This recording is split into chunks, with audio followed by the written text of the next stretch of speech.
জানেন কি রাধারানীর প্রিয় ললিতা সখীর সম্পর্কে? ললিতা সখীর কিছু কিছু জিনিস আমাদের রাধারানীর মতনই, কম কথা বলেন আর খুবই ভোলা, সকলের কথাই হৃদয় গলে যায়। ললিতা সখী আমাদের রাধারানীর থেকেও 2 বছরের বড় ছিল। আর ললিতা সখীর সব থেকে বড় গুণ ছিল তিনি সকলের মনের কথা জেনে যেতেন।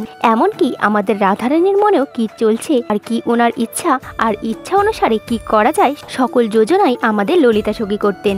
আর ললিতা সখীর আর এক নাম ছিল অনুরাধা, আর তিনি ময়ূর রঙের কাপড় পরতে খুবই পছন্দ করতেন। তার গায়ের রং গৈরাঙ্গী ছিল। ললিতা সখী আমাদের রাধারানীর জন্য পান বানিয়ে অতি প্রেমের সঙ্গে তার সেবা করতেন। আর ললিতা সখী আমাদের রাধারানীকে সিঙ্গারে কেশ সাজিয়ে দিতেন।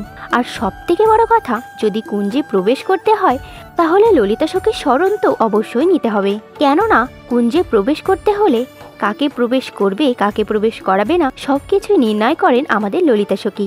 আর কথিত আছে আমাদের মতো অধম লোকের কল্যাণের জন্য পৃথিবীতে স্বামী শ্রী হরিদাস রূপে প্রকট হয়েছিলেন ললিতা সখী। রাধে রাধে।